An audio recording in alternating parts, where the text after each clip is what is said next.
Hush, little baby, don't say a word. Mama's gonna buy you a mockingbird. And if that No outono de 1987, uma estação de TV local chamada WSB-TV2 de Atlanta, Geórgia, tentava fechar a programação matinal de domingo, que ainda tinha um horário aberto. Após algumas solicitações de donos de empresas locais, o canal decidiu permitir o reverendo Marley Sachs de usar a hora que estava vaga para fazer um programa religioso. O programa estreou no dia 18 de outubro com pouco alarde. O show era um programa religioso comum e consistia no reverendo sentado em uma cadeira simples, de frente com a câmera, lendo passagens da Bíblia e discutindo suas interpretações e significados para o mundo moderno. O programa tinha um número consistente de espectadores e se manteve no ar ainda no início de dezembro. Foi aí que a estação começou a receber estranhas reclamações dos espectadores de Palavras da Luz com o reverendo Marley Sachs. As ligações eram de mulheres, e apenas mulheres, que descreviam vagamente estranhas sensações que tinham em intervalos específicos durante o programa. Elas diziam sentir náusea, dor nas costas, tonteira e visão embaçada. As reclamantes, sem razão aparente, estavam convencidas que o programa que estava causando aqueles sintomas. Depois de 3 semanas de reclamações intensas, foi descoberto que essas sensações aconteciam estritamente em intervalos de 12 minutos durante a exibição do programa.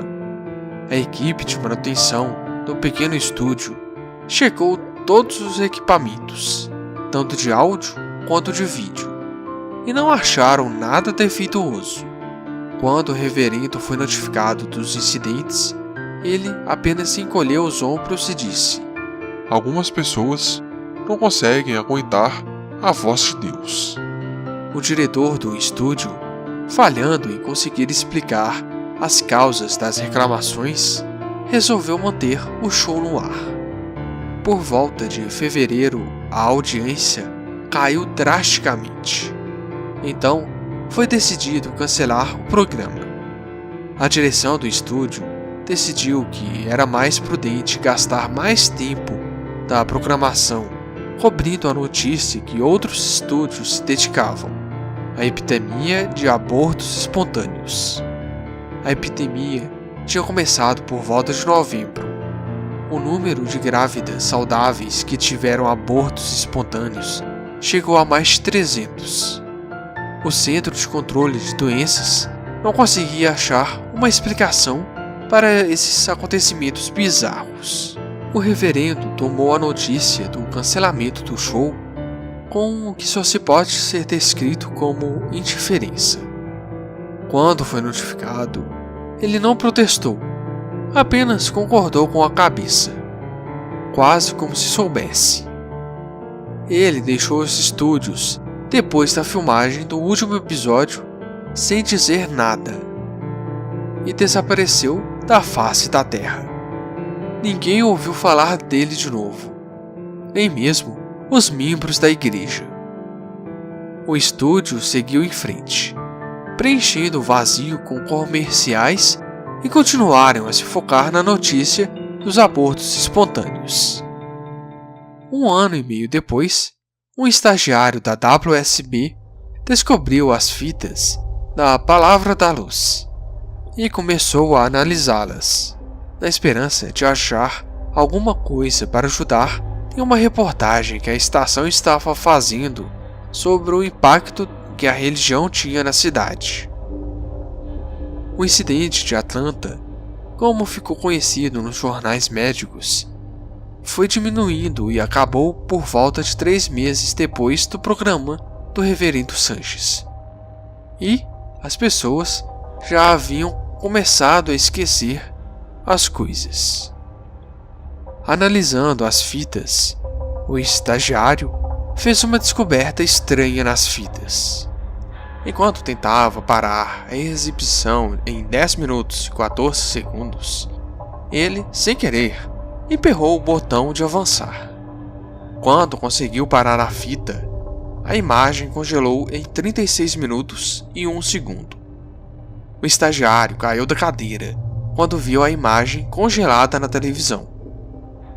A imagem de uma cabeça decepada, decomposta, tomava toda a tela. Depois de se recompor, ele voltou à fita e passou para frente novamente, para ter certeza que sua mente não estava lhe pregando peças. Ele começou a ver com mais atenção o resto do filme e reparou que a imagem aparecia em intervalos de 12 minutos, por apenas 1 segundo. Achando que era uma brincadeira que estavam fazendo com o cara novo, ele levou a fita para outros técnicos, preparando para ser zoado. Entretanto, os técnicos estavam tão confusos quanto ele. Ninguém tinha tocado nas fitas depois que o programa tinha sido cancelado. Depois do estúdio fechar à noite, ele convenceu a um dos técnicos a ajudá-lo a ver todas as fitas de Palavras da Luz. Eles descobriram que todos os episódios tinham a mesma anomalia bizarra. Eles também descobriram que, conforme o programa avançava, a imagem ficava mais repugnante, conforme os vermes comiam os pedaços de pele e carne. O técnico deixou claro para o estagiário que isso era, de maneira técnica, impossível, já que o filme não tinha nenhum sinal de que havia sido cortado e editado. Ele mesmo tinha estado na filmagem de todos os programas e sabia que não tinha nenhum jeito dessas imagens terem sido colocadas no filme. Tudo isso foi mostrado para o diretor do estúdio, que, temendo uma retaliação por permitir que esse tipo de imagem tenha parado no ar, ordenou que todas as fitas fossem destruídas. Ele disse para o estagiário e para o técnico que não tinha nenhum interesse em saber quem tinha feito. Só o que importava era proteger os funcionários e a emissora. Ele ordenou que nada disso fosse dito para mais ninguém. O técnico esqueceu tudo rapidamente, tratando o incidente como apenas uma pegadinha escrota de alguém. Mas o estagiário não conseguiu. Ele fez a maior quantidade de cópias possíveis, antes que os originais fossem destruídos, e levou para ver se alguém conseguia encontrar alguma coisa que desse uma pista de quem fez isso e do motivo. Uma semana depois, ele tentou convencer o técnico a ajudá-lo de novo, dizendo que ele tinha descoberto algo mais perturbador que as imagens em si. Quando os frames das imagens eram colocados em sequência, a boca da cabeça parecia se mexer, como se tentasse formar palavras. O técnico, com medo de perder o trabalho, disse para ele se livrar das cópias e não falar mais naquilo. Uma semana depois, a polícia respondeu a um chamado de emergência feito por uma senhora que morava no subúrbio de Atlanta, já no fim da tarde. Ela tinha escutado sons horríveis vindo da casa do vizinho, onde morava um jovem casal. Ela disse para a atendente da linha que a mulher estava grávida e que ela estava com medo de algo horrível ter acontecido. Quando os policiais chegaram 20 minutos depois, eles viram luzes pela janela e saindo da porta entreaberta. Eles entraram devagar e foram em direção à sala de estar. Lá, eles encontraram uma jovem mulher morta, com o abdômen aberto. A ferida era irregular e dava início a uma trilha de sangue que levava até o sofá do outro lado do cômodo. Ali estava seu marido, o estagiário do estúdio, pelado com o cadáver do filho ainda não totalmente formado, morrendo aos seus pés. Nas mãos, ele tinha um pedaço de metal que ele tinha usado para estripar sua esposa grávida.